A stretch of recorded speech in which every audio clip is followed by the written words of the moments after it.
Pakawalan mo ako, hayop ka! Kahit kailan hindi ako magkakagusto sa isang aswang na gaya mo! Aswang ka na nga, manyakis ka pa! Halos lahat ng babae sa baryong to ay nagkakandara pa na pansinin ako dahil in love sila sa akin. Pero ikaw, napasayo na ako nang walang kahirap-hirap. Ayaw mo pa? Nagustuhan ka nila dahil hindi nila nakikita ang totoong anyo mo. Ang nakakadiring itsura mo at nakakasukang amoy mo. Ay ano pang sabihin mo, akin ka na ngayon. Hindi ka na makakatakas pa sa akin. Ako na nagmamay-ari sa'yo. Gabi-gabi kang magiging sa akin. Sa ayaw at sa gusto mo. Dahil akin ka lang. Akin ka lang!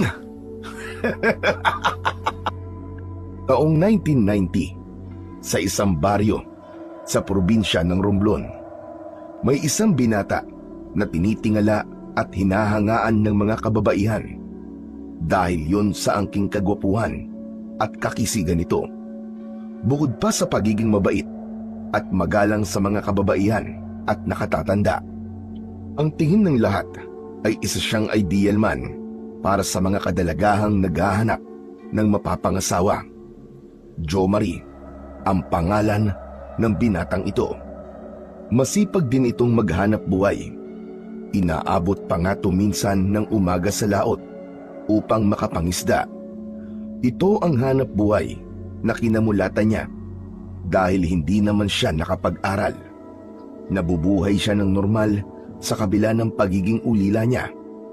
Mag-isa lang siyang namumuhay dahil maagang namatay ang kanyang mga magulang. At ang tanging kasama niya sa bahay ay ang kanyang alagang ibon.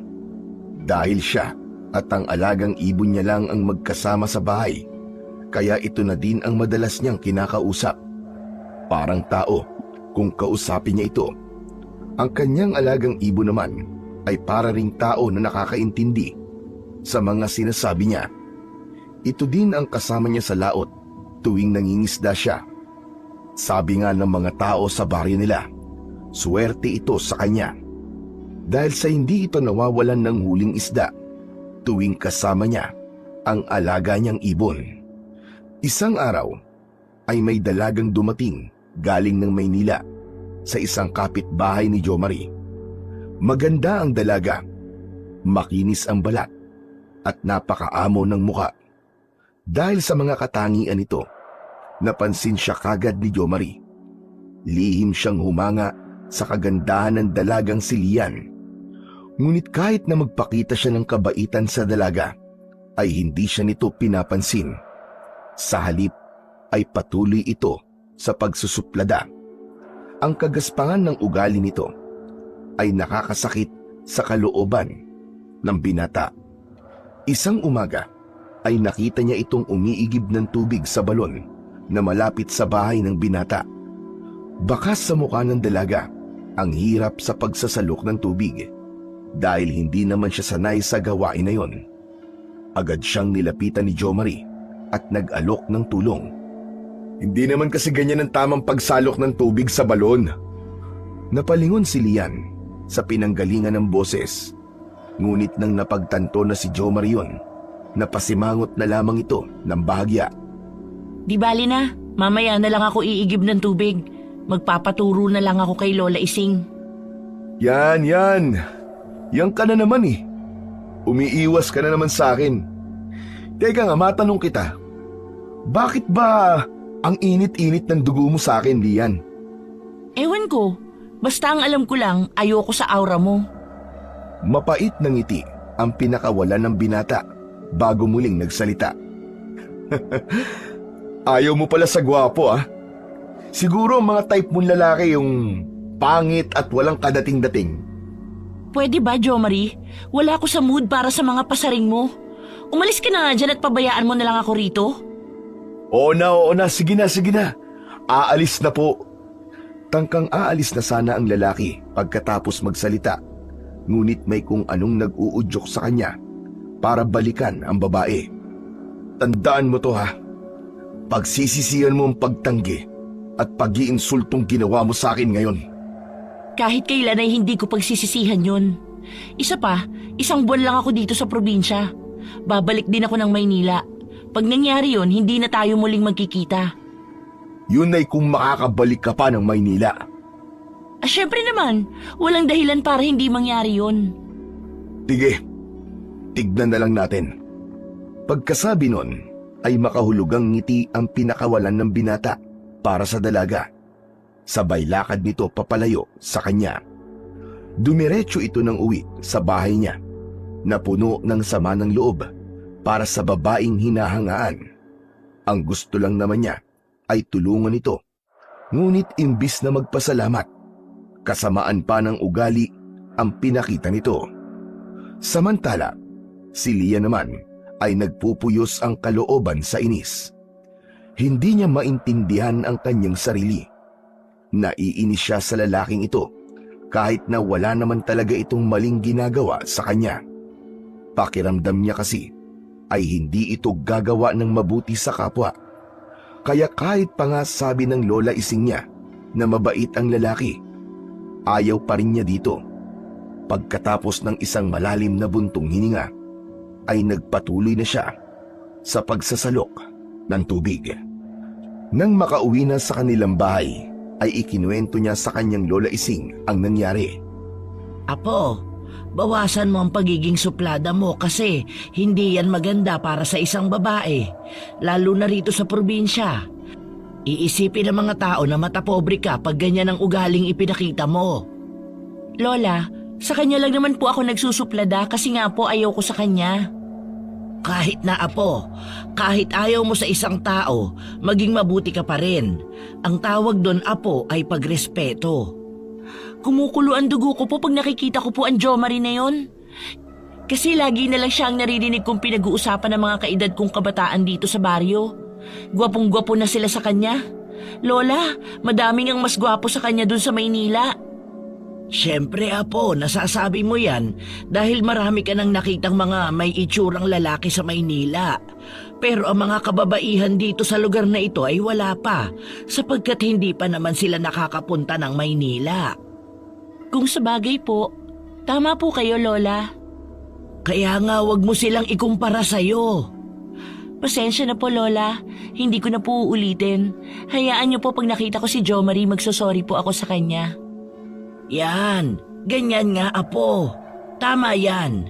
Tandaan mo, dapat irespeto ang lahat ng tao. Yan ang susi para mabuhay ka ng payapa sa mundong ito. Opo Lola, tatandaan ko po yan.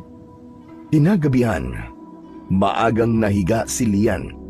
Napagod siya sa pag-iigib at paglilinis ng bahay, kaya gusto niya munang magpahinga. Ang kanyang lola ising naman ay nasa salas pa ng bahay nila. Tuwing gabi, pag hindi ito makatulog, ay nanggagansilyo pa ito para libangin ang kanyang sarili. Gusto ng mga magulang niya na kunin na lang sana si Lola Ising upang doon na tumira kasama nila. Pero ayaw niya. Mas gusto niya na dito na lang siya sa probinsya dahil tahimik at presko ang hangin. Kaya pag ganitong bakasyon sa paaralan o kung may pagkakataon, bumibisita sila sa probinsya nito. Nang mga oras na yon, ay nakaramdam ng pamimigat ng mga mata si Lian. Ngunit tila naalimpungatan siya sa mahinang yabag mula sa bubungan ng bahay. Sa tapat mismo ng kanyang silid, mahina lamang yon, ngunit parang may bigat ang bawat yabag. Nagmulat siya ng kanyang mga mata. Saka dahan-dahang bumangon. Nakapatay ang kanyang ilaw, kaya tanging sinag lamang ng liwanag ng buwan ang kanyang tanglaw na liwanag. Tumagos ang liwanag ng buwan sa dingding na sawali ng bahay. Mabilis ang tibok ng kanyang puso dahil patuloy pa rin ang kaluskos at tila mga yabag na yon sa bubong ng bahay. Lumakad siya ng dahan-dahan patungo sa gawing bahagi ng bintana. Sa kadahan-dahang binuksan ito, maliit na awang lang ng bintana ang kanyang ginawa. Sapat lamang upang masilip niya ang paligid sa labas ng bahay nila. Habang nagmamasid sa labas, ay ilang ibon na panggabi ang nakita niya. Nang makita na mga ibong panggabi lang ang lumilipad sa labas ng bahay, ay iniawang niya ng mas malaki ang bintana ng kanyang silid. Sapat lamang para makadungaw ang kalahating bahagi ng kanyang katawan. Habang nakadungaw sa bintana, ay dama niya ang lamig ng hangin na dumadampi sa kanyang pisngi. Napakapayapa ng gabi. Sana laging ganito. Pagsabi nun, ay tinangka niyang isara muli ang bintana. Ngunit isang napakalaking ibon ang lumabas bigla sa kawalan. Nasa harap niya na yun ngayon at pilit na inaabot ng naturang ibon ang katawan ng dalaga gamit ang matutulis nitong mga kuko. Dahil sa labis na takot at pagkabigla ay nagsisisigaw si Lian. Lola, tulong! Tulungan mo po ako! Tulong po! Samantalang ang lola niya ng mga pagkakataong yun ay abala sa paggaganchilyo at huminto ito sa ginagawa. Agad itong tumayo at patakbong nagtungo sa silid ng apo. Laking gulat niya nang makita ang malaking ibon sa bintana. Pilit na kinukuha ng malaking hayop ang kanyang apo. Mahabaging langit! Ay, ang apo ko! Lian! Lola, tulungan mo po ako! Gusto akong kunin ng malaking ibon! Ay, Diyos ko po! Saan galing ang hayop na yan? Hindi ko po alam, Lola. Bigla na lang siyang lumitaw at pilit akong kinukuha. Huwag mong pakialaman ang apo ko! Shoo! Shoo! Lola! Malakas po itong ibon! Ah! Malakas na pagaspas ang ginawa ng malaking ibon. Kaya naman, nakabitaw si Lian sa pagkakahawak nito sa pasimano ng bintana. Tuluyan siyang inilipad ng dambuhalang hayop sa labas ng kanilang bahay.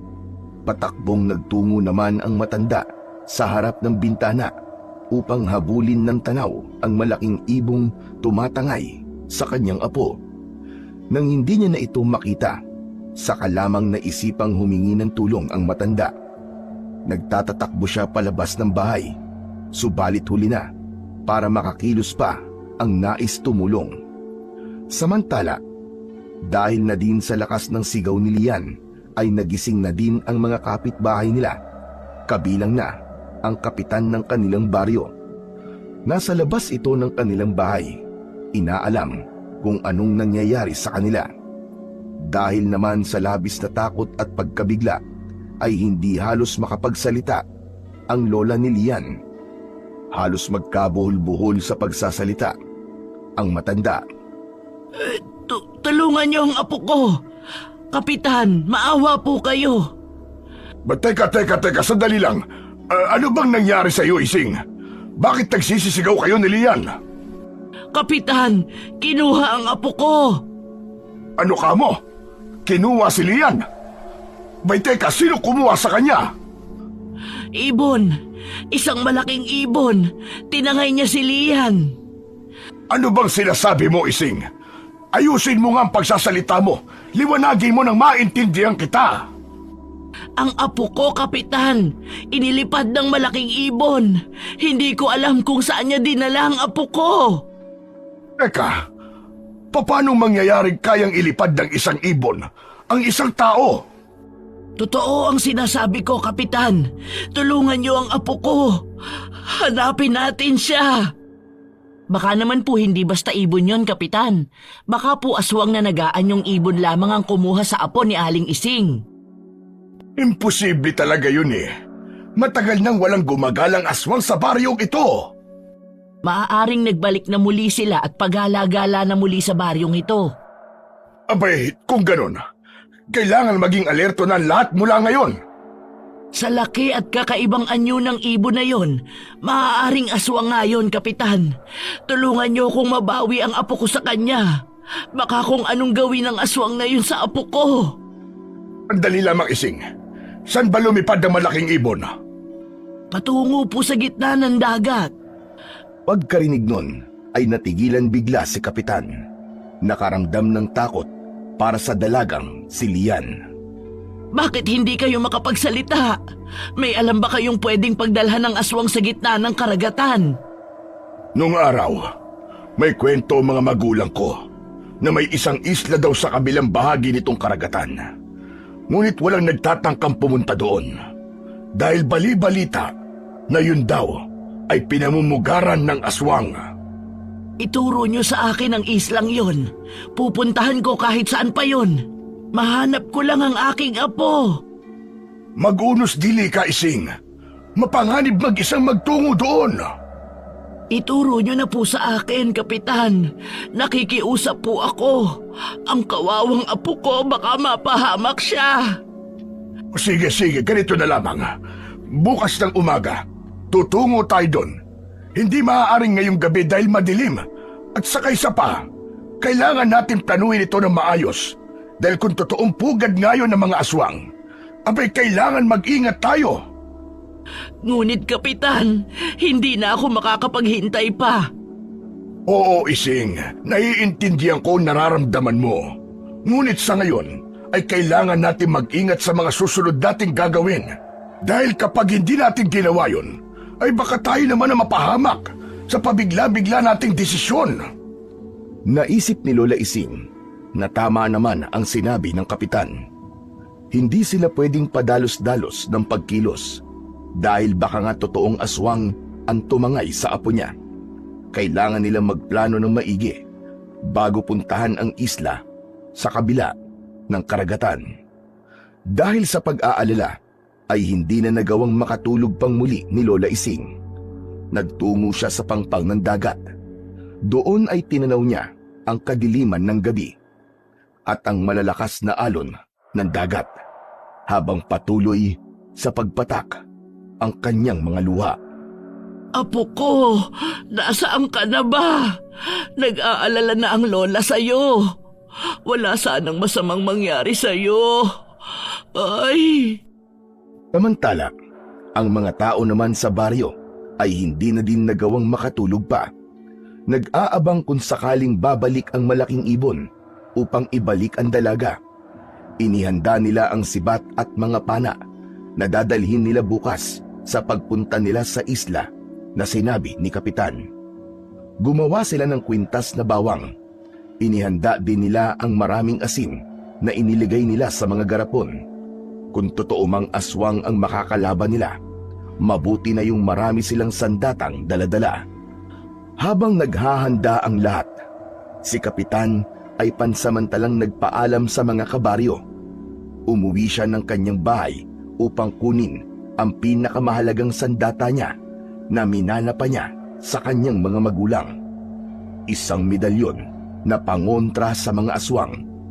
Matagal niya na yung itinago sa kanyang lumang baul dahil sa tahimik naman ang kanilang baryo. Walang aswang na gumagala sa nakalipas na maraming taon. Ngunit ngayon ay heto siya at naghahanda upang gamitin yon. Malapit nang mag-umaga, lahat ay nakahanda para sa pagtungo nila sa isla. Sumakay na si Lola Ising sa bangka, pati na ang kanyang mga kabaryo. Ngunit bago sila tuluyang makaalis, ay mabilis na tumatakbo si Jomari patungo sa gawin nila. Nang makalapit na ito sa kanila, ay habol hininga ito, kaya hirap magsalita. Lola Ising! Lola Ising! Kapitan! Hindi niyo na po kailangang umalis! Bakit, Jomari? Kailangan naming hanapin ang aking apo. Lola Ising! Kapitan! Si Lian po! Si Lian po! Bumalik na siya! Ay, nasaan ang apo ko? Nandun po siya! Sa harap ng bahay niyo! Nakahiga po sa lupa! Wala po siyang malay, Lola! Dahil sa sinabing yun ni Jomari, agad na bumaba ng bangka si Lola Ising, pati na ang mga kasamahan niya. Patakbong umuwi ng bahay. Sinundan naman siya ng mga kabaryo upang tignan ang kalagayan ng dalaga. Pagkakita ni Lola Ising sa apo, ay napasigaw ito sa labis na awa. Tulad ng sinabi ni Jomari, wala nga itong malay at nangihina ang buong katawan. Kahit anong alog niya dito, ay hindi man lang ito gumagalaw. Apo ko! Anong nangyari sa'yo? Gumising ka, Lian! Ngunit wala pa ding pagkitang kilos mula dito. Nananatiling nakahandusay sa lupa ang dalaga. kaya lumapit na din si Kapitan upang tignan ang kalagayan ni Lian. Idinikit ang hintuturo at gitnang daliri sa pulso ng dalaga. Napailing ito ng bahagya bago muling nagsalita. Hindi maaari ito. Mahina ang kanyang pulso. Kung ganun ay tulungan niyo po ako, Kapitan. Dalhin natin siya sa ospital. Malayo ang ospital, Ising. Malayo dito sa atin. Sa bayan pa yun. Kailangan ni Lian ng agarang lunas ngayon. Ano pong gagawin natin, Kapitan? Susubukan ko kung kaya siyang iligtas ng aking medalyon. Medalyon? Anong klaseng medalyon yan? Ang medalyon na ito ay pangontra sa aswang, kulam gayuma at mga tikbalang.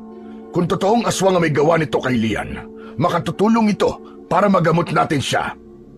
Kung ganun ay pumapayag na ako. Gamutin niyo ang apo ko, Kapitan. Binuhat ng isang kapitbahay nila si Lian upang maipasok sa loob ng bahay. Inihiga siya sa mahaba at malapad na upuang kawayan na nakapwesto sa salas ng bahay. Matapos na maiayos sa pagkakahiga ang dalaga, inilabas na ni Kapitan ang kanyang medalyon. Hinaplos-haplos niya muna yon gamit ang hintuturo bago nagsimulang umusal ng mga orasyon. Natutunan niya yon sa kanyang namayapang ama at ina. Bagamat matagal ng panahon na hindi niya yon nagagawa, malinaw pa din sa kanyang isipan ang dasal at orasyong itinuro sa kanya. Pagkatapos ng paulit-ulit na dasal at orasyon, nagliwanag ang medalyon. Saka ipinatong yun ni Kapitan sa dibdib ni Lian, sa bahaging nakatapat sa kanyang puso. Nung makitang marahang gumalaw ang mga daliri ng dalaga, ay itinuloy ni Kapitan ang pag-oorasyon at pagdarasal. Mas nilakasan niya pa yon upang mas lalo siyang marinig ng kanyang medalyon. Nang ganap nang natatakpan ng liwanag ng medalyon ang buong katawan ng dalaga, nagmulat ito ng mga mata at saka ito nagsalita. Lola Ising? Lola, tulungan mo ko. Pagkarinig ni Kapitan sa boses ng dalaga, kinuha niya muli ang kanyang medalyon. Hinawakan yon at muling umusal ng maikling orasyon at dasal. Pagkatapos noon ay umalis na siya sa tabi ng dalaga upang mas makalapit si Lola Ising sa kanya. Matapos na makalapit ang matanda sa apo, mahigpit na yakap ang ibinigay niya dito. Maya-maya pa ay nagbitaw na din ang dalawa sa pagkakayakap. Anong nangyari sa iyo, apo ko? Saan ka dinala ng malaking ibong kumuha sa iyo? Hindi ko po maalala, Lola. Paanong hindi mo maalala? Alalahanin mong mabuti, apo. May ginawa ba siya sa iyo? Aswang ba ang malaking ibon na yon? Wala po talaga akong maalala, Lola. Basta ang natatandaan ko lang po, pagkatapos akong ilipad ng malaking ibon, nung nasa kalagitnaan na po kami ng dagat, nawala na po ako ng malay dahil po sa takot. Tapos ngayon lang po ako nagising. Magdamag kang nawala, apo. Ganun po ako katagal nawala, Lola? Imposible po. Totoo ang sinasabi ko sa iyo, apo. Kaya labis ang pag-aalala ko sa iyo. Hindi ko po talaga maalala, Lola. Pero dahil nandito na po ako ulit, wala na po kayong dapat alalahanin. Dahil ligtas akong nakabalik. Kahit na nag-aalala ang matanda para sa apo, ay hinayaan na lang niya muna ito. Sa susunod na araw niya na lang ito tatanungin. Sa ngayon, ay hahayaan na muna niya itong makapagpahinga dahil mukhang pagod na pagod ito. Hindi na kita pipiliting alalahanin ang nangyari sa nagdaang gabi. Ang mahalaga ligtas ka na ngayon. Salamat po, Lola. Nung nasa gitna kami ng laot, habang nasa ere, akala ko po katapusan ko na. Magpasalamat ka kay Kapitan sa pagliligtas niya sa'yo. Nanghihina ka na kanina, ngunit dahil sa medalyon niya ay maayos ka na ngayon. Maraming salamat po, Kapitan. Walang anuman, Lian. Hindi lang ako ang dapat mong pasalamatan. May isa ka pang dapat pasalamatan, Iha. Sino po? Si Jomari. Si Jomari po? Oo, apo. Aalis na sana kami para hanapin ka nang matagpuan kanya sa labas ng bahay natin. Kaya maging mabuti ka sa kanya mula ngayon. Huwag ka nang maging suplada, ha? Opo, Lola. Nasaan po ba siya para makapagpasalamat ako sa kanya?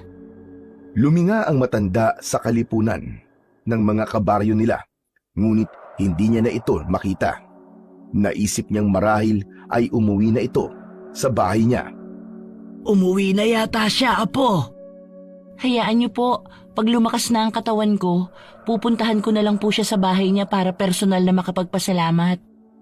Pagkatapos na makatiyak ni Kapitan na maayos na ang kalagayan ng dalaga, ay nagpaalam na ito sa maglola. Pati ang mga kababaryo nila ay isa-isa nang umuwi sa kani-kanilang mga bahay. Samantala, si Jo Marie ay umalis sa kalipunan ng mga kababaryo niya nang mag-uumpisang gamitin ni Kapitan ang medalyon niya, sapagkat hindi niya yun kayang tagalan dahil tila nakakabulag ang liwanag na yun para sa kanya. Umiinit ang kanyang buong katawan sa bawat usal ng dasal at orasyon ni Kapitan. Pagkarating niya sa kanyang bahay, ay nagpahid siya kagad ng langis na siya mismo ang nagluto at gumawa. Buong katawan ang kanyang pinahiran upang mawala ang init na nararamdaman niya, dulot ng medalyon ni Kapitan. Ang kanyang ibon naman ay tila balisa din. Paikot-ikot ito sa paglipad sa buong bahay. Parang nararamdaman din niya ang sakit na nararamdaman ng kanyang amo. Ngunit nang maamoy nito ang langis na ipinahid ni Jo Marie, kumalma ito at tuluyan nang nanahimik. Ang binata naman ay nakatulog dahil sa ginhawang dulot ng langis na ipinahid niya sa kanyang katawan. Kinabukasan, matindi na ang sikat ng araw nang magising si Jo Marie. Dahil yon sa sunod-sunod na katok sa kanyang pintuan. Kahit na hindi pa halos maimulat ang kanyang mga mata, ay bumangon na ang binata at lumakad ito patungo sa pintuan. Pagkabukas niya ng pinto, bumungad sa kanyang harapan si Lola Ising. Nakangiti sa kanya ang matanda at may hawak na isang mangkok. Jo Marie, iho, para sa iyo nga pala. Nagluto ako ng tinolang manok. Marami yung niluto ko kaya naisipan kong bigyan ka. Ay, kayo pala, Lola Ising. Nako naman, nag-abala pa po kayo. Pero, sige o, maraming salamat po. Wala yun. Ako nga ang dapat na magpasalamat sa iyo dahil sa pagtulong mo sa apo ko. Nako, wala po yun. Hindi na po kayo iba sa akin eh. Parang lola ko na din po ang turing ko po sa inyo. At si Lia naman po, kahit na masungit at suplada po yun, hindi ko naman po matitiis na hindi siya tulungan. Maalala ko, iho. Paano mo nga pala natagpuan ang apo ko? Iyon po ba? Kasi po, mangyaring sasama po sana ako sa inyo kaya lumabas po ako ng bahay. Hanggang makita ko po ang isang malaking ibon na paparating po. Ayun, nagtago po ako sa malaking puno sa gilid ng bahay nyo. Nang ibinaba na po siya ng malaking ibon sa lupa, wala na pong malay si Lian eh. May ginawa pa ba ang ibon na yon sa apo ko? Wala naman na po, Lola. Wala na po ako nakita, basta po binaba niya lang sa lupa. Tapos po, lumipad na po papalayo. Nang makaalis na po yung ibon, saka ko naman po nilapitan si Lian. Binuhat ko po sa harap ng bahay niyo, tapos, yun, tumakbo na po ako papunta sa inyo. Sa tingin mo ba aswang ang kumuha sa apo ko? Hindi ko po masabi kung aswang nga po, Lola eh. Dahil kung aswang ho yun, dapat sana kinain na ng aswang na yun ng puso at atay ng apo nyo. May punto ka riyan. Ngunit base sa sinabi mo, parang may isip ang ibon na yon. Para ibalik niya ang apo ko kung paano niya ito kinuha, talagang nakapagtataka. Lola Ising, ang mabuti pa po huwag niyo na pong isipin yan. Ang mahalaga po ngayon ay ligtas na si Lian. Tama ka. O paano? Kunin mo na itong mangkok at lalamig na ang sabaw. Ibinigay ni Lola Ising ang mangkok sa binata. Nang mas mapalapit ang matandang babae kay Jo Marie, ay may naamoy itong kakaiba na nagpakunot ng noo ni Lola Ising. Kaya bahagyang kinusot nito ang kanyang ilong. Parang nahulaan naman ng binata ang iniisip ng matanda, kaya napangiti ito at kusa nang nagpaliwanag.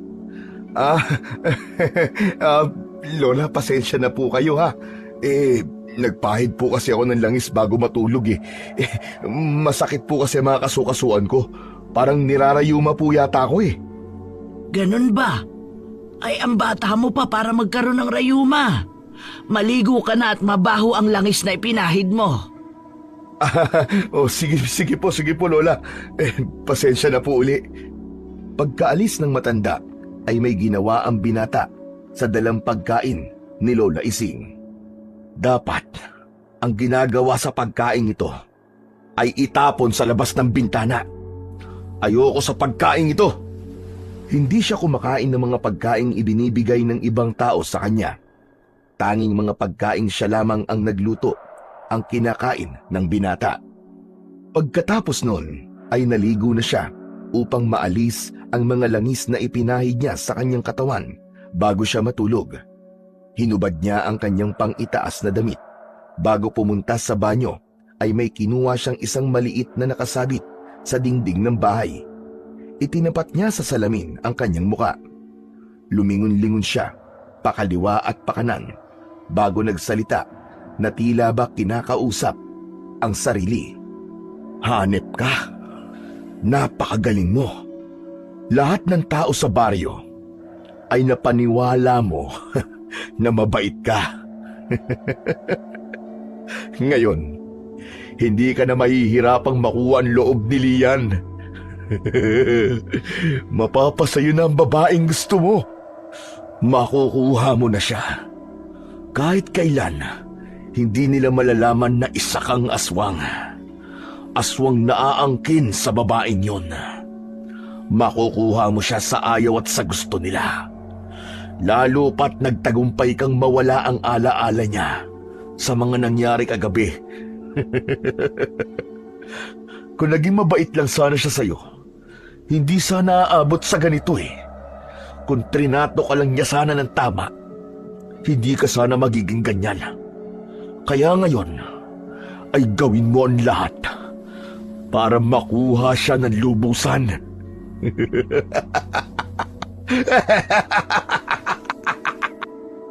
Parang isang baliw na tumatawa ang binata habang kausap ang sarili sa salamin. Pagkatapos ng malalakas na pagtawa na yon, ay ibinaba na niya ang salamin at nagpatuloy sa kanyang gagawin. Naligo siya at nagbihis ng maayos na damit. Wala siyang aaksayahing pagkakataon. Pupunta siya sa bahay ni Lian. Gusto niyang makatiyak na wala pa din itong naaalala. Bago umalis ng bahay, ay may maliit na bote siyang kinuha sa kusina. Dala-dala ang boteng yon, saka nagtungo siya sa bahay ng dalaga. Pagdating niya sa bahay ng dalaga, kumatok siya sa pintuan ng bahay kahit na nakabukas naman na ito. Pagkarinig ng matanda na may kumakatok sa pinto ng bahay nila, ay agad itong lumabas. Nang makitang si Jomari ang nasa labas, mas ibinukas niya ang pinto upang makapasok ang binata. Oh, Jomari, ikaw pala. Napadalaw ka. Opo, kukumustahin ko lang po sana si Lian eh. Nasaan po ba siya? Nasa kanyang silid, natutulog pa. Ganun po ba? Ay, kung ganun po hindi na po ako magtatagal. Kung gusto mo gigisingin ko siya. Naku, wag na po Lola Ising, wag na po. Hayaan na po muna natin siya makapagpahinga. Dinala ko lang naman po itong nabili ko sa bayan eh.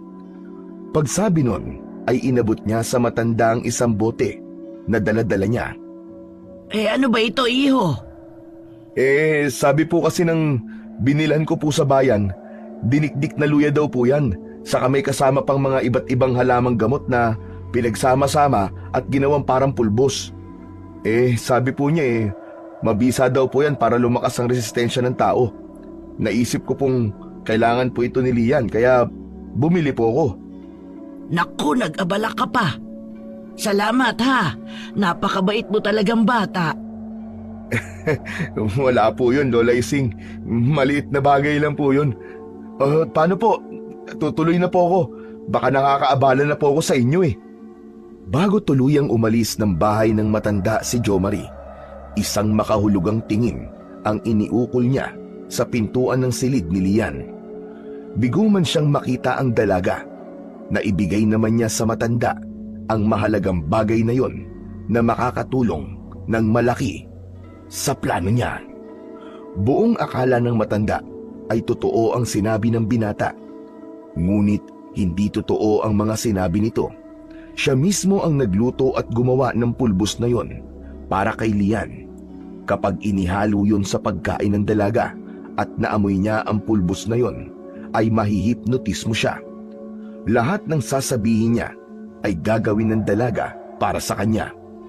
Walang kahirap-hirap niyang mapapasunod ito sa mga gusto niya. Pagka-uwi niya ng bahay ay abot tenga ang kanyang ngiti. Dahil sa gabing yon ay aangkinin niya ng muli si Lian at walang makakapigil sa kanya na kahit na sino. Samantala, pagkaalis ni Jomari sa bahay ni Lola Ising, nagising na si Lian. Bumangon ito sa higaan at diretsong pumunta sa kusina. Uhaw na uhaw ang pakiramdam niya. Pagkatapos uminom ng tubig, ay nagtungo ito sa salas ng bahay, kung saan naroon ang kanyang lola. Tulad ng dati, naggagansilyo ito upang magpalipas ng oras. Naupo siya sa gilid nito, paharap sa pintuan ng bahay. Tanaw niya mula sa loob ng bahay ang pampang ng dagat. Napatitig siya dito sandali. Pilit na inaalala ang nangyari sa kanya nang nagdaang gabi na kinuha siya ng malaking ibon. Hindi naman yun nakatakas sa mapanuring mga mata ng kanyang lola. Apo, ayos ka lang ba? Pagkarinig sa boses ng lola niya, ay tila nagbalik ito sa kanyang sarili. Sabay lingon sa gawin nito. Bahagya itong ngumiti bago nagsalita. Opo, Lola. Iniisip ko lang po kung saan ako dinala ng malaking ibon. Hanggang ngayon po kasi wala po akong maalala. Huwag mong piliting alalahanin ang lahat, Apo. Baka makasama sa'yo yan. Ang mahalaga ngayon ay ligtas ka na. Kung sa bagay, saka wala po talaga akong maalala kundi yung naging pagdagit lang sa akin ng malaking ibon. Bukod po dun wala na. Mabuti pa sumama ka sa akin sa bayan para malibang ka naman kahit paano. Ano pong gagawin niyo sa bayan, Lola? Mamimili ng kaunting kailangan natin dito sa bahay at tatawag din tayo sa inay mo. Ipapaalam ko sa kanila ang nangyari sa'yo. Huwag niyo na pong sabihin sa kanila, Lola. Baka po mag-alala lang sina Mama at Papa. Ayos naman na po ako ngayon. Sigurado ka ba dyan, Apo? Opo, Lola. Sa susunod na buwan naman po narito na rin sila para sunduin ako pabalik ng Maynila. O sige, ikaw ang bahala. Mabuti pa kumain na muna tayo bago umalis. Hindi na po ako sasama, Lola. Gusto ko po magpahinga lang dito sa bahay. Sige, pero kumain ka rin muna ha. Sabayan mo ko, tutal tanghali na rin naman. Halos sabay na tumayo ang maglola patungo sa kanilang kusina. Magkatulong nilang inihanda ang kanilang pananghalian. Ang matanda ay nagsandok ng kanin at ulam. Samantalang si Lian naman ay kumuha ng mga pinggan at kutsara. Pagkatapos na maihandaan lahat, ay naupo ang dalawa at nag-umpisa ng kumain. Habang kumakain, ay panakanakang nagkwekwentuhan ang dalawa. Dahil doon ay nakampante na ang matanda para sa kalagayan ng kanyang apo.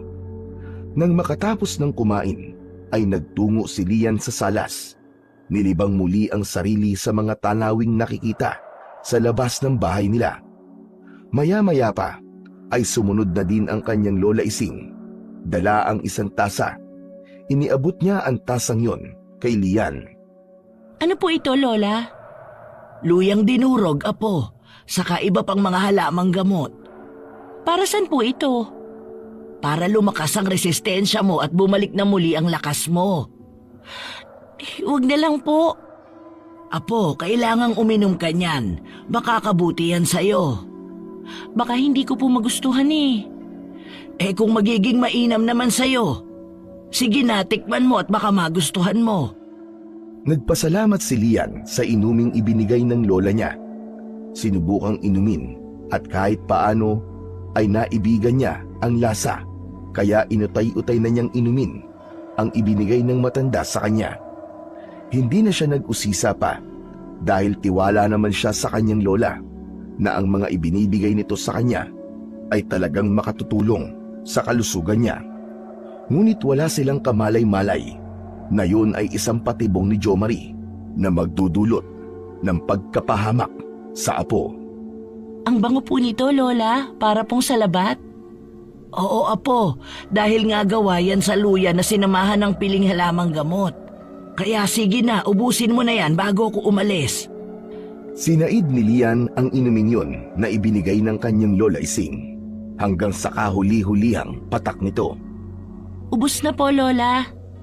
Bahagyang ngiti lang ang itinugon ng matanda sa dalaga. Pagkatapos nun ay nagpaalam na siya rito. Bago dumilim, apo, ay narito na ako. Magluto ka ng hapunan natin, ha? Opo, Lola, ako na pong bahala doon. Mag-iingat po kayo. Pagkatapos ng maikling pag-uusap na yon, ay tuluyan nang umalis ang matanda. Dala ang isang bayong. Si Lian naman ay nakaramdam ng pamimigat ng kanyang mga mata, kaya naisip niyang matulog na muna. Tutal, wala rin naman siyang gagawin sa bahay. Bago siya magtungo sa kanyang silid, ay isinarado na muna niya ang pintuan upang matiyak na walang ibang taong makakapasok sa bahay nila. Lingid sa kaalaman ng maglola ay kanina pa pala nakabantay si Jo Marie sa kanila, nakikinig sa kanilang usapan. Hindi nila siya napapansin na nandun lang pala sa paligid sapagkat nag-anyong ibon ito na nakatungtong sa isa sa mga puno sa gilid ng bahay ng matanda. Sa ganung paraan, makakalapit siya sa mga ito na hindi nila namamalayan. Nakaramdam siya ng kasiyahan nang sa wakas ay umalis na ang matanda. At ngayon ay mag-isa na lamang si Lian sa bahay nila. Wala nang makakapigil pa sa kanyang plano. Mamayang gabi pa sana niya isasagawa ang kanyang balak, ngunit umayon na kagad sa kanya ang pagkakataon. Kaya ngayon niya na yon isa sa katuparan. Aangkinin niya ang babaeng ito at hindi na siya makakapaghintay pa. Samantala, bago pa man tuluyang makatulog si Lian, ay may narinig siyang parang tumatawag sa kanya. Muli siyang nagmulat ng kanyang mga mata. Pinakinggang muli ang boses ng tumatawag sa kanya. Sa hindi niya mawaring dahilan, ay gusto niya ang tawag na yun. Kaya bumangon siya sa higaan at diretsong nagtungo sa pinto ng bahay nila. Pagkabukas niya ng pinto, ay nakita niya si Jo Marie. Nakangiti ito sa kanya. Hi, Lian. Kumusta ka na? Hindi maintindihan ni Lian ang kanyang nararamdaman pagkakita niya sa lalaki.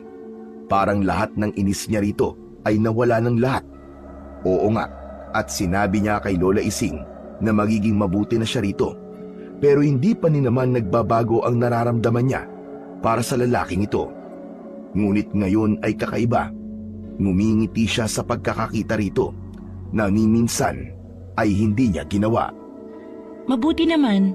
Bakit ka nga pala narito sa bahay namin? May kailangan ka ba?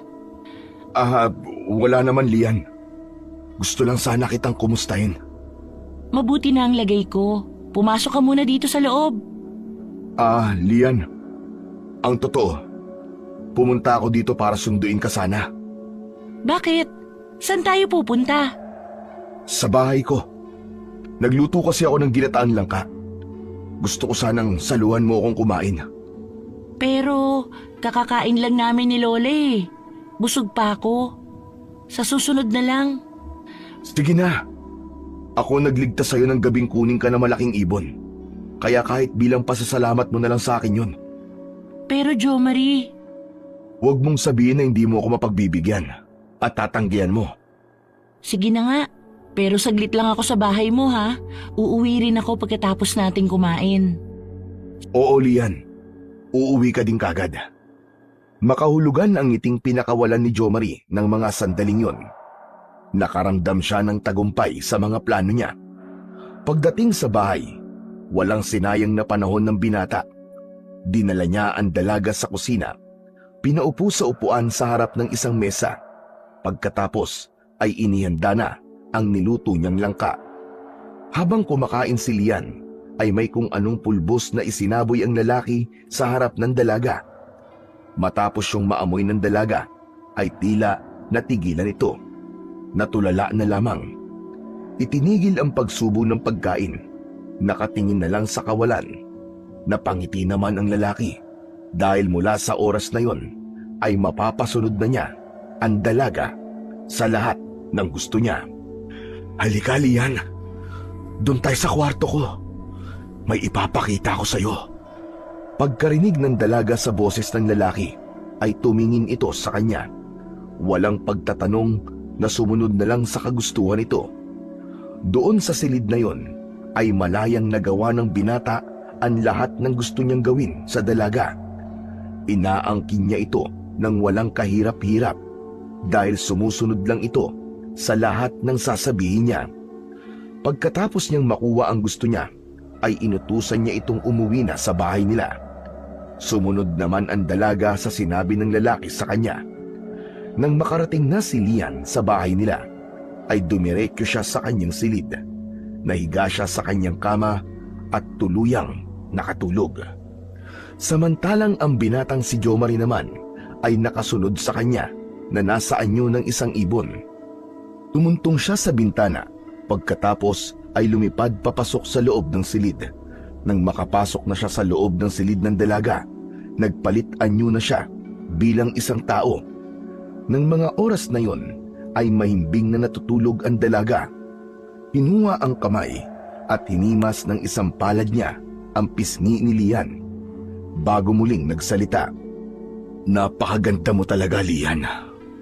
Alam mo ba, na ang plano ko lang talaga sa'yo ay gantian ka sa kagaspangan ng ugaling ipinakita mo sa akin. Pero dahil sa nakita kong ganda ng hubog ng katawan mo at makinis mong balat, dagdag pa na ako nakauna sa'yo, ay itutuloy-tuloy ko na ito. Magiging akin ka ng paulit-ulit at wala kang magagawa roon. Paulit-ulit kitang pagsasawaan ng hindi mo namamalayan. Kaya sige lang. Magpahinga ka ngayon dahil alam kong napagod ka. Sa susunod na may pagkakataon ako, mapapasakin ka ulit para maging masaya ako. Pagkatapos magsalita, ay muli siyang nagsaboy ng kung anong pulbos sa mukha ng dalaga upang alising muli ang hipnotismo na ibinigay niya para rito. Kailangan niyang gawin yon upang hindi rin makahalata ang lola nito. Nahihimbing na sa pagtulog ang dalaga, kaya wala itong kamalay-malay sa paligid. Kahit ang mga sinabi ng binata ay hindi na din niya yon narinig. Samantala, pagkatapos ng huling pagsulyap ni Jomari sa natutulog na si Lian, ay nagpalit na muli ito ng anyo bilang isang ibon. Pagkatapos ay muling dumaan sa bintanang nakabukas upang makalabas sa silid ng dalaga. Nagising si Lian, napapadilim na ang paligid. Pagkamulat ng kanyang mata, ay naisip niya agad ang kanyang lola Ising. Naisip niya na paparating na ito galing bayan, kaya kailangan niya nang magluto ng hapunan. Dahan-dahan siyang bumangon sa kanyang kama, ngunit sa hindi niya mawaring dahilan, masakit ang kanyang buong katawan. Dahil dito ay nahirapan siya sa pagtayo mula sa higaan. Naupo muna siya sandali at binalikan ang kanyang ginawa bago siya natulog kanina. Ngunit hindi mawari kung panaginip lang ba ang pagpunta ni Jomari sa bahay nila o totoo yun. Naguguluhan siya, kaya napahawak na lamang siya sa kanyang ulo. Siguro panaginip lang yun. Imposibleng basta na lang ako sasama sa kanya. Saka nandito ako sa loob ng silid. Tama, panaginip lang ang lahat. Pilit niyang kinumbinsi ang kanyang sarili na panaginip lang talaga yon at nagpasyang tumayo na upang makapagluto na ng kanilang hapunan. Ngunit sa hindi mawaring dahilan ay masakit din ang kanyang mga hita na para bang may kakaibang nangyari sa kanya. Ano ba talagang nangyari sa akin? Bakit pati mga hita ko ay nananakit? Bagamat hirap sa paglalakad ang dalaga, ay pinilit niya ang sariling tumayo na. Naunang pumunta sa salas ng bahay upang buksan ang pinto. Gusto niyang makapasok ang sariwang hangin mula sa labas ng bahay. Pagkatapos ay nagtungo na siya sa kusina at nag-umpisa ng magluto ng hapunan. Maya-maya pa ay naramdaman niya ang pagdating ng kanyang Lola Ising. Diretso itong pumasok sa loob ng bahay, patungo sa kusina, kung saan siya naroon. Lola, ginabi na po kayo. Ang tagal mapuno ng bangkang maghahatid dito sa atin. Kaya heto, ginabi na ako. Ganun po ba? Hayaan niyo po, sa susunod sasamahan ko na po kayo para hindi na po kayo mahirapan. Pero ayos lang ako, Apo. Kaya ko pa naman. Ikaw na ang mag-ayos ng mga pinamili ko at magpapalit lang ako ng damit. Sige po. Akmang kukunin na sana ng dalaga ang mga pinamili ng lola niya nang muling nagsalita ang matanda. Apo, ikuha mo nga pala muna ako ng tubig. Nauhaw ako kakalakad sa bayan. Ngiti lang ang itinugon ng dalaga sa kanyang lola. Pagkatapos ay lumakad na ito patungo sa lagayan ng tubig na inumin. Hindi nito halos maiakbang ang paa sa paglalakad dahil sa iniindang sakit ng katawan at hita. Hindi yun nakaligtas sa mata ng kanyang lola. Anong nangyari sa'yo? Bakit ganyan ka maglakad? Paika-ika ka. Kanina naman bago ako umalis maayos ka. Masakit po ang mga hita ko, Lola. Hindi ko nga po maintindihan Pagkasabi nun, ay nilapitan ng matanda ang apo. Itinapat ng pabaliktad ang palad sa noo nito. Aba, may sinat ka, Apo. Mamaya uminom ka ng gamot pagkatapos natin kumain para hindi na lumalayan. Baka matuloy pa yan sa lagnat. Sige po, Lola. Pagkatapos nun, ay nagtungo na ang matanda sa kanyang silid para magpalit ng damit. Samantalang si Lia naman ay patuloy sa pag-aayos ng pinamili ng kanyang lola. Pagkatapos nito ay nag-umpisa na siyang maghain. Nang maihanda na ang lahat, sa kanya tinawag ang kanyang Lola Ising. Nang makailang tawag na siya sa matanda, ay lumabas na ito. Nagtungo na sa kusina kung saan naroon ang apo. Habang kumakain sila, ay may kumatok mula sa pintuan nila. Kasunod ang mahinang pagtawag dito sa pangalan ng matanda. Nagkatinginan ang dalawa nang mahinuha kung kaninong boses ang tumatawag. Aba, si Kapitan yun ah. Oo nga po, Lola. Ano po kayang sadya niya sa atin? Mabuti pa labasin mo muna at tanungin mo kung anong sadya niya dito sa atin. Pagkarinig sa utos ng matanda, agad na tumalima ang dalaga. Lumakad ito patungo sa pintuan ng bahay. Pagkakita kay Kapitan, ay agad na pinapasok yun ni Lian at pinaupo sa upuang kawayan na pang-isahan. Magandang gabi po, Kapitan. Ano pong sadya niyo at napadalaw po kayo? Magandang gabi din naman sa'yo, Lian. Gusto ko sanang makausap ang lola mo. Nasa kusina po si Lola Sandali po tatawagin ko. Ngunit bago pa man makatayo ng upuan si Lian, naglalakad na ang matanda patungo sa kanila. Naupo ito sa tabi ni Lian, paharap sa kinaroroonan ni Kapitan. Nang marinig niya ang boses nito nang pinapasok ng apo, nagpasya ang matanda na ipagtimpla na kagad ito ng kape. At yun nga, ay dala niya paglabas niya ng kusina. Ipinatong niya yon sa lamisitang nasa pagitan ng mga magkaharapang upuan. Inumin niyo po muna ang mainit na kape na ito, Kapitan. Nako, salamat naman, Ising. Hindi na sana kayo nag-abala pa. Nagpunta lamang ako dito para kumustahin si Lian. Kung may naaalala na ba siya, sapagkat hanggang ngayon, hindi pa din nawawala ang bulong-bulungan sa baryo na aswang nga ang tumangay sa kanya. Wala po akong naaalala, Kapitan. Ganun ba? Palaisipan pa din sa lahat ang pangyayaring yon, Iya. Hindi mapanatag ang kalooban ng ating mga taga-baryo. Natatakot silang baka mangyari din yon sa mga anak nilang babae.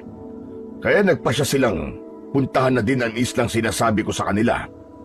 Kung ganun po ano po ang maaari naming gawin para hindi na po yun magdulot ng pagkabalisa sa ating mga kabaryo? Hinihiling nilang sumama si Lian sa isla niyon upang kung sakaling doon nga siya dinala ng malaking ibon, maalala na niyan lahat. Sa ganun matutukoy natin kung aswang ba talaga ang kumuha sa kanya. Pumapayag ba kayo sa kagustuhan ng ating kababaryo? Pumapayag po ako dahil kahit ako gusto ko rin pong maalala na ang gabing yun. Kailan ba ang plano niyong pagtungo doon, Kapitan? Sa araw sana ng Biyernes Ising, kung saan tumapat din sa araw na yon ang kabilugan ng buwan. Sige po, Kapitan.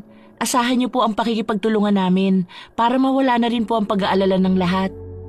Kung ganun sige, tutuloy na ako. Yun lang naman talagang sadya ko sa inyong maglola. Sige po, Kapitan. Mag-iingat po kayo. Lingid sa kaalaman nila ay nandun si Jo Marie sa gilid ng bahay. Nagpalit ng anyo nito bilang ibon na lumalabas tuwing gabi. Dinig na dinig niya ang planong pagtugis sa hinihinala nilang aswang na kumuha kay Lian. Masama ang tingin na ipinukol niya sa matandang kapitan dahil nararamdaman niya ang anting-anting na dala nito. Nakasabit ang medalyon nito sa kanyang leeg. Buwisit ka, Kapitan. Kahit na anong gawin nyo, hindi nyo malalamang ako malaking ibon na yon. Wala kayong mapapala dahil hindi ako papahuli sa inyo. Ngayon pa na nakuha ko na si Lian, Hindi nyo na ako mapipigil pa. Magiging akin siya. Akin siya! Samantala, pagkatapos na makaalis ng matandang lalaki, muling kinausap ni Lola Ising si Lian ukol sa planong binanggit ng kapitan. Sigurado ka bang sasama ka sa kanila, Apo? Opo, Lola. Tulad ng sabi ko po kanina kay Kapitan, gusto ko na pong maalala ang nangyari ng gabing yun. Kung aswang ba talaga yun? Saka isa pa po, Lola, yun lang ang paraan para matulungan ang ating mga kabaryo. Hindi mawawala ang takot sa puso nila hanggat hindi ko maaalala ang lahat. Kung ganon, hindi na kita pipigilan pa. Basta't mag-iingat ka lamang para hindi ka mapahamak. Isang ngiti ang isinukli ng dalaga sa kanyang Lola Ising. Pagkatapos ng pag-uusap na yon, ay nagpatuloy na sa pagkain ang maglola. Pagkatapos kumain, ay nagtuloy na sila sa kani-kanyang kwarto. Nang gabing yon, ay hindi na makatulog si Lian. Balisa ang isipan. Masakit ang kanyang katawan. May hindi maipaliwanag na init siyang nararamdaman. Kaya nagpasya siyang ibukas ng konti ang bintana ng kanyang silid. Sapat na para makapasok ang malamig na hangin panggabi. Dahil sa labis na pagkabalisa, ay naupo na lamang muna siya sa gilid ng kanyang kama habang nakahawak ang dalawang kamay niya sa ulo niya. Pagkatapos na bahagyang isinuklay ang kanyang mga daliri sa kanyang buhok, nag-angat siya ng tingin sa diretso sa bintanang bahagyang nakaawang. Namilog ang kanyang mga mata sa hindi inaasahang kanyang nasaksihan ng mga oras na yon. Kitang-kita niya mula sa maliit na siwang na yon ang pagbabagong anyo ni Jo Marie. Bahagyan man siyang nakakubli sa isang malaking puno, ngunit sapat na upang makita ni Lian ang pangyayaring yon. Mula sa pagiging tao, nagpalit ito ng anyo sa pagiging malaking ibon. Hindi siya maaaring magkamali. Ang ibon na yon ay ang siyang ibon na kumuha din sa kanya. Dahil doon ay mabilis ang naging tibok ng kanyang puso. Doon niya napagtanto na pagpapanggap lang pala ang lahat ng kabutihang ipinapakita ng binata sa kanya at sa kanyang lola. Samantala, dahil sa labis na takot, ay tumayo siya mula sa pagkakaupo. Tinangkang isara ng lubusan ang kanyang bintana. Ngunit bago pa niya yon nagawa, ay nakalapit na ang malaking ibon sa kanya. Gamit ang malalaking kuko, ay hinila niya ang saraduhan ng bintana, sanhi para bumukas ito ng tuluyan. Tumambad sa harap ni Lian ang malaking ibon na unti-unting lumalapit na papunta sa kanya. Lola! Saklolo! Tulungan mo po ako, Lola Ising! Malakas ang sigaw ni Lian na agad namang narinig ng matanda. Agad siyang nagtungo sa silid ng kanyang apo. Habol ang hininga dahil sa pagtakbo at mabilis na kilos. Nakita ni Aling Ising na ibig na namang kunin ng malaking ibon si Lian. Huwag mong sasaktan ang apo ko! Maawa ka! Nandito na naman ang malaking ibon, Lola Ising. Dahan-dahan ang pag-urong ni Lian, samantalang ang malaking ibon naman ay dahan-dahan din ang paglakad papalapit sa dalaga. Kilala ko na kung sino ka pero hindi ko sasabihin sa ating mga kabaryo. Basta't wag mo lang ako sasaktan. Maawa ka sa akin. Ngunit tila parang walang naririnig ang malaking ibon. Patuloy ito sa paghakbang papalapit sa kanya. Gamit ang dalawang mahahabang kuko nito, ay biglang sinunggaban ng dambuhalang hayop ang dalaga. Dinagit nito si Lian at inilipad sa himpapawid. Pagkagulat na may halong takot ang naramdaman naman ni Lola Ising. Wala siyang nagawa dahil natulala siya sa ginawa ng dambuhalang ibon sa kanyang apo. Hindi kinaya ng katinuan ni Lola Ising ang nasaksiyan. Kaya sa sindak at sa matinding takot na nararamdaman ay nawalan siya ng malay. Sa pagkakataong yun, habang inililipad ng dambuhalang ibon si Lian, ay pilit niyang kinakalma ang kanyang sarili upang hindi siya mawalan ng malay. Sa ganon, ay malalaman niya kung saan siya dadalhin ng malaking ibon dahil alam niyang si Jo Marie ang aswang na yon na nasa anyo ng dambuhalang ibon. Natitiyak niyang hindi siya papatayin nito, kundi iba ang pakay nito sa kanya. Tama nga ang sinabi ni Kapitan. Sa isang isla nga dinala si Lian ng malaking ibon. Ibinaba siya nito sa tapat ng isang maliit na kubo. Dahil madilim ang buong paligid, ay hindi mawari ni Lian kung may ibang tao ba sa islang ito o silang dalawa lamang ni Jo Marie ang naroroon. Pagkatapos na luminga sa paligid, nagtungo ang kanyang mga mata sa nakatayong si Jo Marie sa gilid niya, na nasaan yung tao na. Matalim at may halong pagnanasa ang mga tingin na ipinupukol sa dalaga. Bagamat may kaba at takot na nararamdaman si Lian sa kanyang dibdib, ay pilit niyang pinaglabanan yon, lalo na't hindi niya alam kung ano ang tunay na pakay ni Jo Marie, sapagkat wala siyang maalala sa mga nakalipas na pangyayari. Bakit mo ako dinala rito? At anong lugar ito? Dito ang isla kung saan dating naninirahan ng mga kalahi ko. Kalahi mong mga aswang din? Oo, tama ka, Lian. Pero wala na sila eh. Nilipol na sila ng mga antingirong magulang ni Kapitan. Ang mga magulang ko lamang ang nakaligtas. Pero ang alam ng lahat sa baryo, ulila ka na. Yun din ang nasabi sa akin ni Lola Ising. Hindi pa pala? Sinabi ko lang yun para hindi na sila mag-usisa pa. Para wala nang tanong-tanong.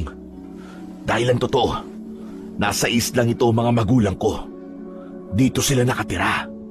Ngunit kung iisipin mong masama silang aswang ay nagkakamali ka. Hindi sila pumapatay ng tao. Mga hayop na ligaw lamang sa kabundukan ang pinapatay at kinakain nila. Bakit pinili mong sa baryo manirahan at hindi dito sa isla? Dahil gusto kong maranasan ang buhay na normal, tulad sa isang normal na tao. Nararamdaman kong may mabuti kang puso, kaya nakikiusap ako sa'yo. Ibalik mo ako sa lola ko. Nagmamakaawa ako sa'yo. Hindi maaari, Lian. Mananatili ka na dito kasama ko habang buhay. Dahil hindi na kita ibabalik sa lola mo. Nakikiusap ako sa'yo. Paano na lang ang lola ko? Matanda na siya. Kailangan niya ako. Kasabay ng pakikipag-usap na yon ni Lian ay ang pagluhod niya sa harap ng binata upang pakawalan siya nito. Hindi Lian. Hindi kita pwedeng ibalik sa lola mo. Lalo na ngayong marami nang nakakaalam sa pamilya namin. Kaya hindi na kita maaaring pakawalan pa. Isa pa, nakuha na kitang minsan at nangako ko sa sarili ko na walang ibang lalaking makakaangkin pa sa'yo, kundi ako lang. Anong pinagsasasabi mo, Jo Marie? Hindi mo ba naiintindihan? Ha? Hindi mo ba naiintindihan ang sinasabi ko? Ako ang nakauna sa'yo, Lian. Nagawa ko sa'yo ang gusto ko. Sinungaling ka. Wala pang nangyayari sa atin. Una, wala tayong relasyon at hindi ko papayagang mangyari yun. Ama ka, wala nga tayong relasyon. Pero nagawa ko na ang gusto ko. Ang angkining ka, ang magpasasa sa katawan mo. Hindi yan totoo. Wala yung katotohanan. At kailan nangyari yun? Makahulugang ngiti ang pinakawalan ni Jo Marie, sabay hagod ng kanyang mga daliri sa pisngi ng dalaga. Hindi mo ba talaga maalala nangyari sa atin, ha? Dun yon sa bahay ko. At ikaw mismo ang pumunta sa akin. Natigilan sandali si Lian sa mga sinabi ng lalaki dahil naalala niya nga na pumunta siya sa bahay nun. Subalit hanggang doon na lang ang naalala niya. Hindi niya maalala ang sandaling may nangyari sa kanila, gaya ng sinabi ni Jo Marie. O ano? Naaalala mo na ba, Lian? Natahimik ang dalaga. Maya-maya pa'y sunod-sunod na patak ng luha ang umagos sa mga mata niya. Unti-unti, nagiging malinaw na sa isipan niya ang mga sinabi ni Jo Marie. Naaalala na niya ang lahat, kung paanong ibinigay niya ang sarili niya sa lalaking nasa harapan niya. Lalong bumukal ang luha sa mga mata ng dalaga. Naroon na rin ang matinding galit sa dibdib na nararamdaman dahil sa ginawang paglapastangan sa kanya ng lalaking kaharap. Hayop ka! Halimaw! Napakawalang iya mo!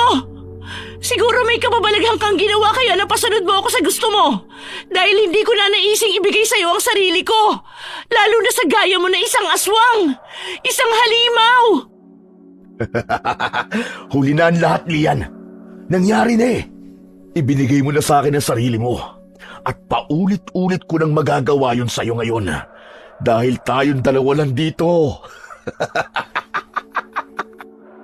Isang ngisi na may pagnanasa ang nakita ni Lian sa mukha ni Jo Marie.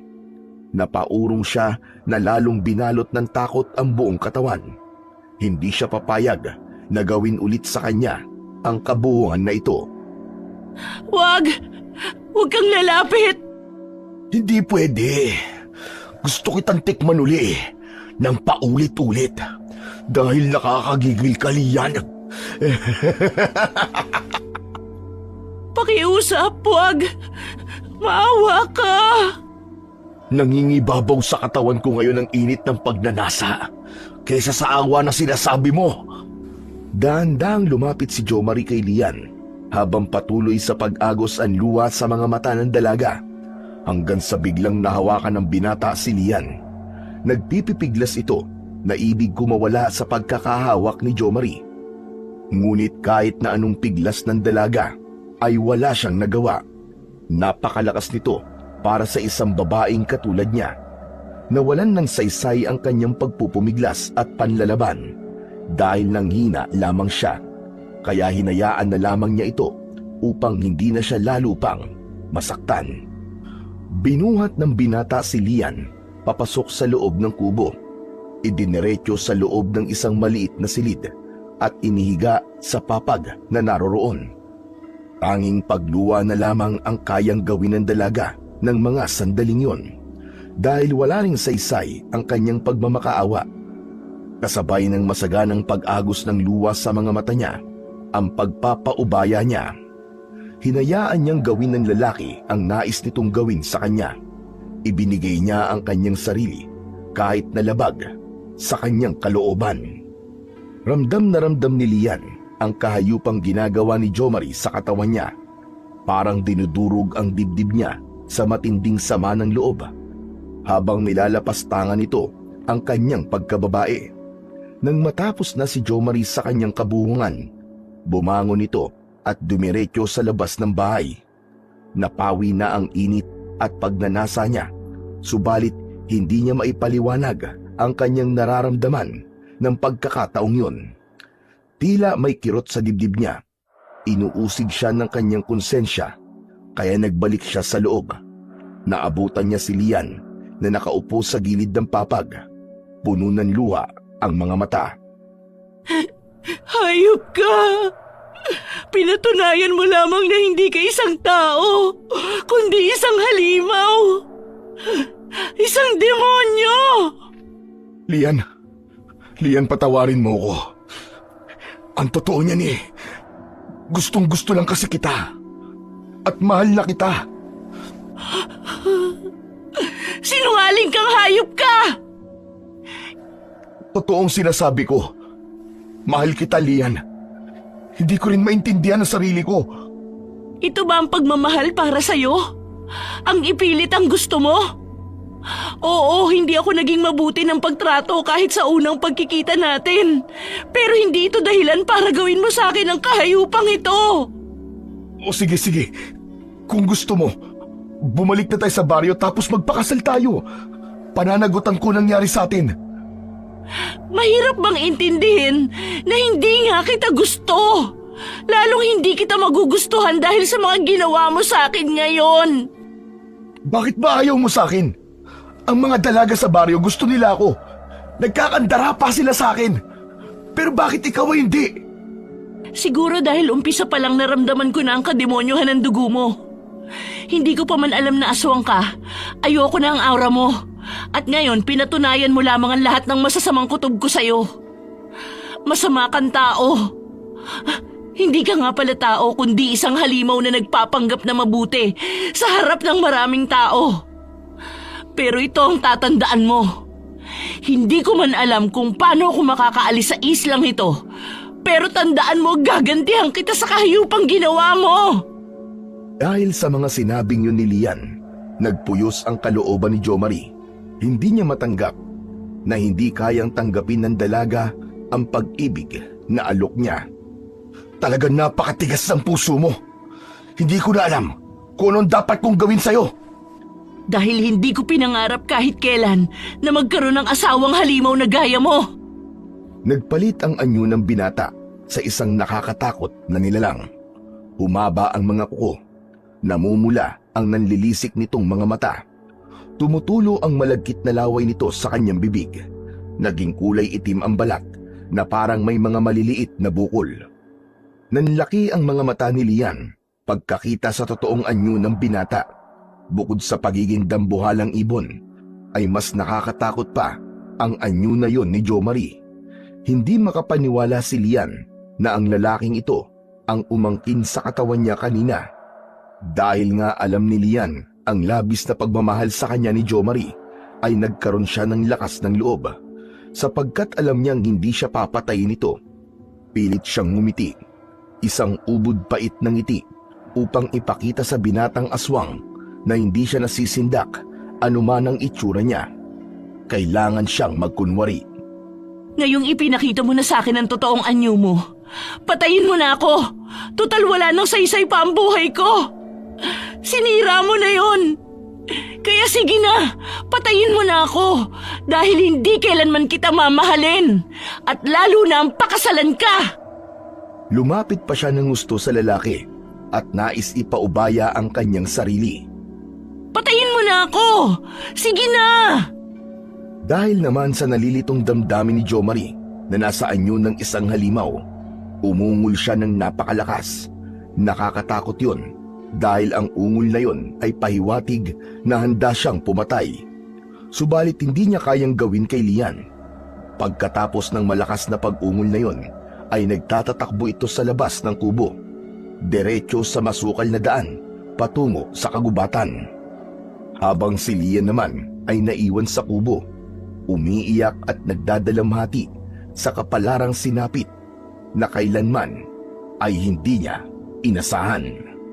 Samantala, mahabang oras na nawalan ng malay si Lola Ising dahil kanyang nasaksihan ang ginawang pagtangay ng malaking ibon sa kanyang apo. Nang magkamalay ay agad na nagtungo sa bahay ng kapitan ang matanda upang humingi ng tulong. Kapitan! Kapitan! Binukas ni kapitan ang pintuan ng kanilang bahay. Bakas sa mukha nito ang pagtataka. Oh, Ising! Abay, ba't na parito ka? Abay gabing-gabi na. Si Lian, Kapitan, ang apo ko. Kinuha na naman ng malaking ibon. Inilipad siya muli patungo sa kabilang bahagi ng dagat. Kung ganon, ay kailangan na natin magtungo ngayon din sa islang sinasabi ko sa inyo. Dahil maaaring totoong aswang nga ang kumuha kay Lian at kailangan siyang iligtas. Pinapasok ng kapitan si Lola Ising sa loob nila. Sunod ay inutusan ang panganay na anak niyang lalaki upang libutin ang baryo. Abisuan ang lahat ng kalalakihan na lulusob na sila sa isla sapagkat ang nangyari kay Lian ay hindi lamang problema ng maglolang Ising at Lian, kundi problema yon ng buong baryo. Sapagkat baka ang susunod na kunin ay ang mga anak o apong babae ng mga naninirahan sa buong baryo. Kailangan nilang mapatay ang aswang na tumangay kay Lian upang matigil na to sa kanyang kalapastanganan at hindi na maulit pa. Pagkatapos na matipon ang lahat ng mga kalalakihan sa baryo, naghanda na sila patungo sa isla. Nagdala sila ng pana at mga sibat na ginamit nila sa pangingisda na siyang gagamitin nila ngayon na panlaban sa aswang. Ang medalyon naman ni Kapitan ay hindi din niya nakalimutang isuot. Yun ang kanilang proteksyon sa aswang dahil hindi nila alam kung ilan ang bilang ng mga ito. Malapit nang sumikat ang araw nang marating nila ang isla. Sunod-sunod nilang idinaong ang kanilang bangka sa dalampasigan. Nag-iwan ng tig-iisang bantay rito upang kung sakaling kailangan nilang tumakas pabalik, madali silang makakaalis. Hindi natin alam kung anong kapahamakan na naghihintay sa atin sa islang ito. Kaya ingatan niyo ang inyong mga sarili, mga kasama. At higit sa lahat, kung totoong dito nga dinala ng aswang si Lian, dapat ay maiuwi natin siya ng ligtas. Pagkatapos na maikling paalala na yon ni Kapitan, tinungo na nila ang masukal na daan. Hindi sila naghiwa-hiwalay upang mapangalagaan ang isa't isa. Habang naglalakad sa masukal na daan, hindi maiwasang tumayo ang mga balahibo ni Kapitan. Kasabay noon ang pagkislap ng kanyang medalyon. Katunayan yon na may kakaibang nilalang nga sa lugar na yon. Nasa kalagitnaan na sila ng kabundukan nang mapansin ng isang kasama ni Kapitan ang isang kubo. Halos hindi mapapansin ang kubo na yon kung hindi pagmamasdan ng matagal dahil sa mga matataas na damo na nakapaligid dito. Ginamit nilang kublihan ng mga yon upang makalapit ng husto sa kubo. Mula sa pinagtataguan ni Kapitan, tanaw niya mula sa labas ng kubo ang isang lalaki. Nakaupo ito sa isang ugat ng malaking puno sa harap ng bahay nito. Nakayuko ang ulo at laglag ang mga balikat. Sinenyasan niya ang mga kasamahan na tumigil muna sa paglalakad at siya na lamang ang lalapit sa lalaki. Ilang hakbang na lang ang agwat ni Kapitan sa kanya, ngunit hindi pa rin ito gumagalaw sa pagkakaupo at nananatili pa din itong nakayuko. Lumapit pa ng konti si Kapitan hanggang sa maging 3 hakbang na lang ang layo nila sa isa't isa. Labis naman ang pagtataka ni Kapitan nang ganap na makilala ang lalaking nasa kanyang harapan. Jomari, anong ginagawa mo dito? Sa halip na sumagot, ay nanatili lamang itong nakayuko. Hindi pa din kumikilos, kaya lumapit na si Kapitan sa kanya. Saka hinawakan ang balikat nito. Samantala, sa loob ng kubo ay naramdaman ni Lian ang mga kaluskos na nagmumula sa labas. Hindi niya yun tiyak nung una, kaya nanatili na lamang siyang tahimik sa loob ng kubo. Pero nang marinig niya ang boses ni Kapitan, agad siyang nagtatatakbo palabas. Kaya ang tagpong naabutan niya ay nakahawak si Kapitan sa balikat ni Jomari. Kapitan! Lumayo kayo sa kanya! Pagkarinig ni Kapitan sa boses ni Lian, ay napatingin ito sa kinaroroonan ng dalaga. Lian, ang sabi ng lola mo ay tinangay ka ng dambuhalang ibon. Opo, Kapitan. Anong ginawa niya sa'yo? At nasaan ang ibong yon? Mukha namang okay ka. Doon na biglang kumilos ang mga kamay ni Jomari at inalis ang nakapatong na kamay ni Kapitan sa balikat niya. Nag-angat ito ng muka, kasabay ang biglang pagbabago ng anyo at paglabas ng totoong itsura niya. Hindi yun inaasahan ni Kapitan, kaya labis ang kanyang pagkagulat. Sandali itong hindi agad na nakakilos, kaya yun din ang naging dahilan para tangkain siyang saktan ng binatang aswang. Gamit ang kanyang matutulis na kuko, tinangka niyang ibaon yun sa dibdib ng Kapitan. Ngunit dahil sa suot na medalyon nito, ay hindi yun nagawa ng halimaw. Tila napaso siya sa pagliwanag ng medalyon. Si Lian naman ay muling nabalot ng takot dahil sa mga nangyayari. Hindi malaman kung tatakbo na ba siya o mananatili lamang sa kinatatayuan. Nag-aalala siya sa kaligtasan ni Kapitan. Dahil sa tagpong yun, lumabas na mula sa kani-kanilang pinagtataguan ang mga kasamahan ng Kapitan na antingero. Mabilis naman ang naging pagkilos ng binatang aswang. Agad itong lumapit sa dalaga. Sinunggaban niya ito at pagkatapos ay iniharang ni Jomari sa katawan niya si Lian. Ginawa niyang pananggalang ang dalaga upang pigilan ang lahat ng pag-ataking gagawin sa kanya ng mga kalalakihang naroon. Tulungan niyo po ako! Tulong po! Nagpipipiglas si Lian mula sa pagkakahawak ng binatang aswang sa kanya. Ngunit kahit na anong piglas ang gawin niya, hindi siya makawala dito. Samantala, dahil sa alam ni Jomari na wala siyang laban sa dami ng taong tumutugi sa kanya, nagpalit anyo muli siya bilang isang malaking ibon. Inilipad niya muli si Lian sa pinakamataas na puno sa kagubatan. Pagkatapos ay ibinaba siya sa isa sa mga sanga ng puno. Dahil sa taas nun, hindi maimulat ng dalaga ang kanyang mga mata. Magkahalong takot, kaba at galit ang nararamdaman niya para sa lalaking halimaw na tumangay sa kanya. Nakikiusap ako sa'yo. Pakawalan mo na ako. Kung talagang mahal mo ko, papabayaan mo na ako, Jomari. Hindi, Lian. Hindi. Hindi ko gagawin yon. Para mo nang awa. Pakawalan mo na ako. At pagkatapos ay mapupunta ka lang sa iba. Hindi maaari. Mabuti pang walang makinabang sa'yo kaysa mapunta ka sa iba. Kaya papatayin mo na lang ako? Ganun ba?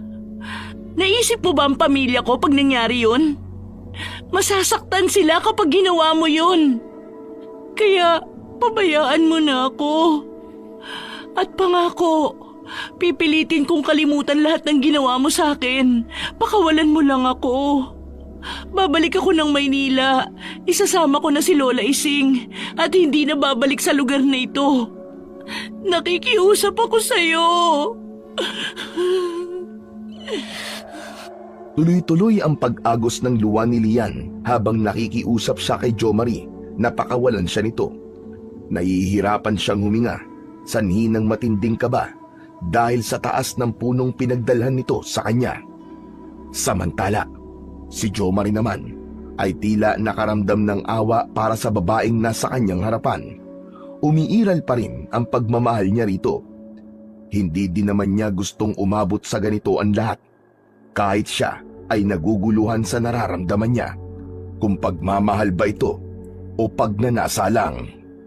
Natahimik si Jomari na tila patuloy na kinakapa sa isip at damdamin kung ano ba ang nararapat niyang gawin. Lalo na't hindi niya mapipilit si Lian para sumama sa kanya at mahalin siya. Halimaw man ang binata, subalit may bahagi pa rin sa kanya bilang isang tao. Merong puso at damdamin. Siguro nga, hindi ko na dapat ipilit pa sa'yo ang nararamdaman ko, Lian. Dahil una, hindi mo ako gusto. At pangalawa, hindi ako normal na tao na kagaya nyo. Walang sino man na magmamahal sa akin ng totoo. Kaya sige, palalayain na kita. Ibabalik na kita sa kanila. Malaya ka na. Hindi makapaniwala si Lian sa kanyang narinig na sinabi ni Jomari. Bigla ay nagliwanag ang kanyang muka. Ang takot na kaninay nasa kanyang dibdib ay napalitan ng saya at kasabikan na makita ang kanyang Lola Ising.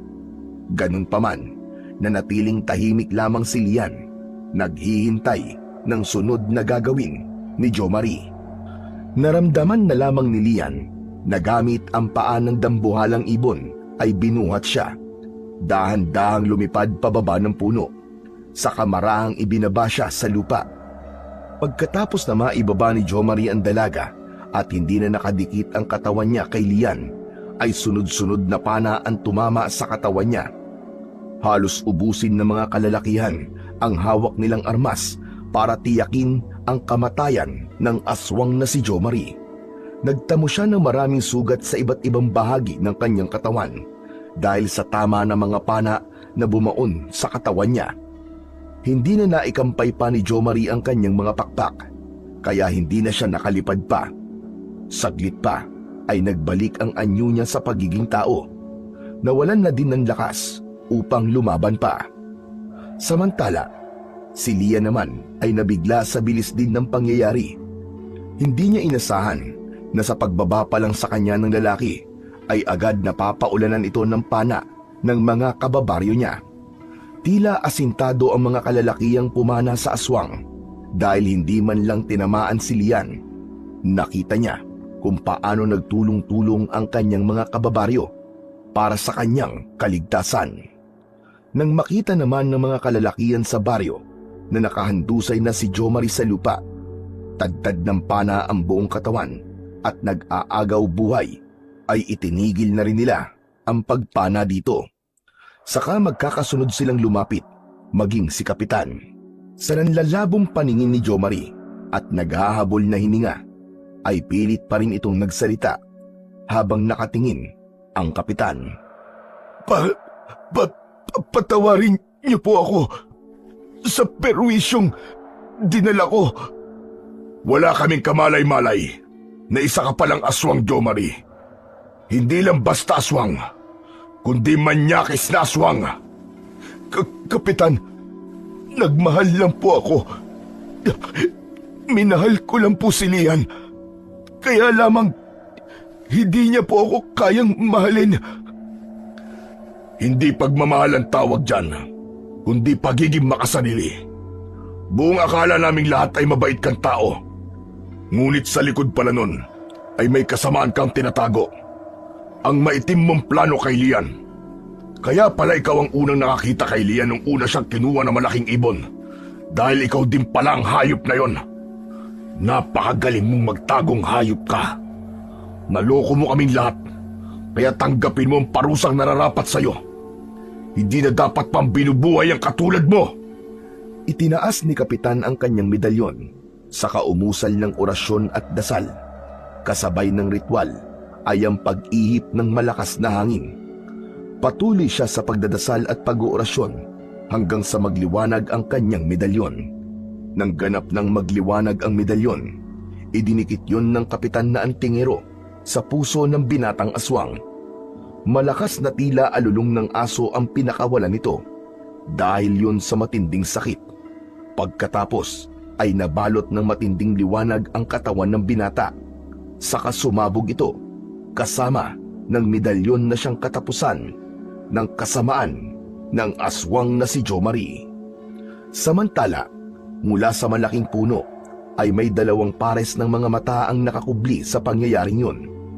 Gusto man nilang tulungan ang binata, ngunit wala silang magawa dahil maaaring ikamatay din nila kung pakikialaman nila ang sitwasyon na yon. Kaya nagpasya silang panoorin na lang kung paanong patayin ng mga tao ang kanilang anak sa islang teritoryo nila. Nung unang dinala ni Jo Marie ang dalaga sa islang yon, pinagsabihan na nila ang binata, ngunit sadyang matigas ang ulo nito. Kaya kamatayan mula sa mga tao ang sinapit niya. Masakit man para sa kanila, ngunit kailangan nilang tanggapin na yun na ang kaparusahan sa kasalanan ng kanilang anak.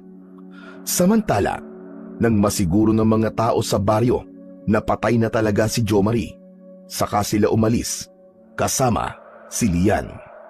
Pagdating pa lang nila sa pampang ng dagat sa baryo, nakaabang na si Lola Ising sa kanila, kasama ang ilang mga taga-baryo. Niyakap ng matanda ang apo pagkakita niya rito. Salamat sa Diyos at ligtas ka na, apo ko. Pagkatapos nun ay bumaling siya sa mga kababaryo na nagligtas sa apo niya. Maraming salamat sa inyong lahat. Tatanawin kong malaking utang na loob sa inyo ang pagkakaligtas ninyo sa apo ko. Walang anuman yun, Ising. Sino ba naman ang magtutulungan kundi tayo magkababaryo? Oo nga pala, Kapitan. Nakilala niyo ba ang kumuha sa apo ko? Oo, Ising. Nakilala namin siya. Subalit, makabubuti ko mamaya na natin pag-usapan. Sa ngayon, asikasuin mo muna ang iyong apo. Tiyak kung pagod siya at may mga tinamong gasgas at sugat. Naisip ni Lola Ising na tama nga ang sinabi ni Kapitan, kaya iniwi na niya si Lian. Tinulungang makaligo at magamot ang gasgas at sugat ng apo. Nang gabing yun, ay hinayaan na lamang niyang makapagpahinga muna ang dalaga at hindi na muna nag-usisa pa. Lumipas pa ang ilang mga araw, ngunit hindi pa din kayang magkwento ng dalaga sa nangyari sa kanya sa isla. Kaya naisipan na ni Lola Ising na magtungo na kay Kapitan. Doon niya itinanong ang mga nais niyang malaman. Tulad ng inaasahan, nagpupuyos sa galit ang matanda nang malamang si Jomari ang punot dulo ng lahat, na ito ang aswang na kumuha sa apo niya. Kaya kahit patay na ito, hindi niya pa din makuwang patawarin. Hanggang sa mabilis na lumipas ang isang buwan, tahimik at madalas nag-iisa ang dalaga. Lagi siyang nakaupo sa tabi ng dagat at nakatanaw lang sa kawalan. Nawala na ang dating sigla at ngiti sa mukha nito. Napalitan na yon ng lungkot. Madalas din itong mahuli ni Lola Ising na umiiyak tuwing gabi. Gusto man niyang pagaanin ang loob ng apo, ngunit hindi niya alam kung paano. Hanggang sa isang araw, napansin na lang ni Lola Ising ang madalas na pagsama ng pakiramdam nito. Tuwing umaga ay nagsusuka ito at madalas na nahihilo. Kaya nabuo ang hinala sa isip ng matanda na baka buntis ang kanyang apo. Apo, alam kong mahirap para sa iyo na pag-usapan ito, ngunit kailangan kong malaman. Bahagyang lumingon si Lian sa kanyang lola na nakaupo sa kawayang upuan. Lumapit si Lola Ising sa apo. Hinawakan ang mga kamay nito. Dahil ang nais niya, magkwento si Lian. Maaaring makatulong yon upang mas mapagaan ang bigat na nararamdaman dahil sa mga nangyari. Subalit mag-uumpisa pa lang na magsalita si Lian, ay tumutulo na ang luha sa kanyang mga mata. Apo, sabihin mo ang gusto mong sabihin. Lola, paano po kung buntis ako? Kung ganun may ginawa sa'yo ang hayop na yon. Maraang tango ang isinagot ni Lian sa kanya. Kasunod ang pag-agos ng luha sa mga mata nito. Maging ang kanyang Lola Ising ay hindi din mapigilan ang pagluha. Ginahasa niyo po ako, Lola. At wala po akong nagawa. Talagang napakahayop niya. Ano pong gagawin ko kung talagang buntis po ako, Lola? Pupunta tayo sa center. Ipapacheck up kita para makasiguro tayo. Pagkatapos na maikling pag-uusap na yon, ay naggayak ang maglola patungo sa health center. Doon nga ay kinumpirma ng midwife na buntis nga siya. Halos gumuho ang mundo ng dalaga pagkarinig sa balitang yon. Marami pa siyang pangarap sa buhay. Marami pa siyang nais marating. Pero paano na siya ngayon? Paano niya ito ipapaliwanag sa magulang niya? Paano siya babalik sa Maynila sa ganung kalagayan niya? Ito ang maraming tanong na hindi malaman ni Lian kung paano sasagutin. Dahil sa gulo ng kanyang isip, ay nagtatatakbo ito palabas ng health center, patungo sa tabing dagat na malapit lang sa center na pinuntahan nila. Gusto niya nang mamatay, kaya lumusong siya sa tubig dagat. Dahil may katandaan na ang kanyang Lola Ising, hindi ito agad nakasunod sa kanya. Nasa malalim na bahagi na siya ng dagat nang mapahinto siya. Ang isip na binabalot ng dilim kanina ay biglang nagliwanag. Nanaig pa din ang takot niya sa Panginoon. Hindi niya itinuloy ang balak. Sa halip ay umahon siya sa tubig. Umuwi ng bahay at inayos ang kanyang sarili. Nakasunod lang sa kanya ang kanyang lola Ising na nagpasalamat sa pagbabago ng isip ng apo. Nang makatapos na siya magbihis ng damit, saka pumasok sa kanyang silid ang kanyang lola Ising.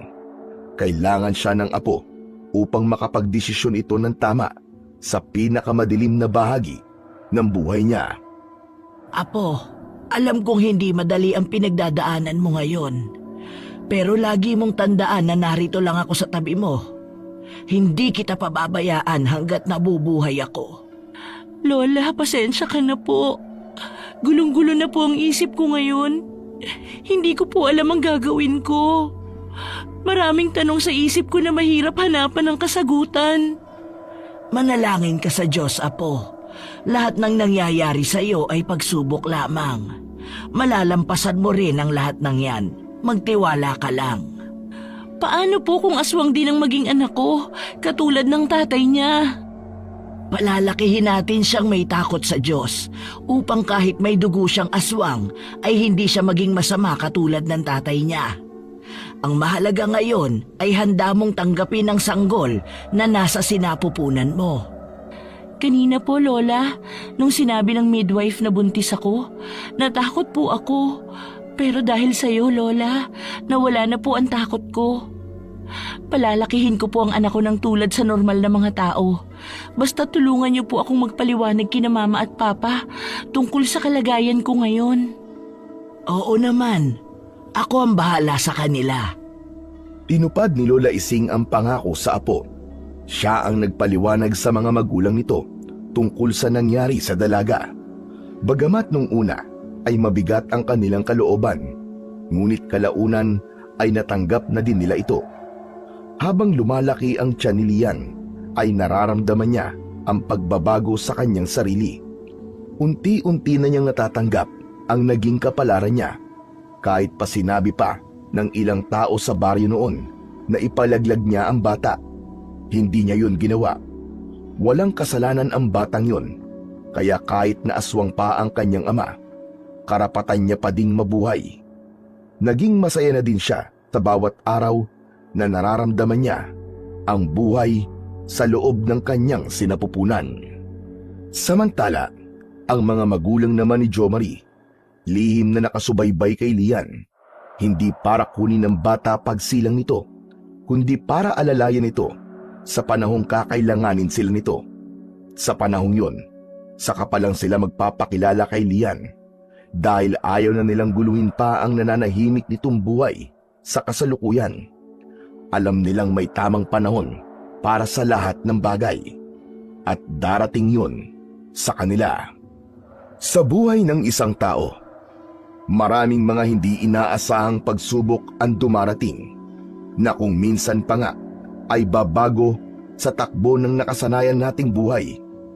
Ito ang pagsubok na napakahirap na dalhin, ngunit sa tulong ng panalangin, gaano man kabigat ang pagsubok, ito ay malalampasan natin sa tulong ng ating mga mahal sa buhay, at higit sa lahat, sa pagtulong ng dakilang lumikha. Huwag kalilimutan na ang panalangin ang magsisilbing tanglaw sa madilim na daan ng ating buhay.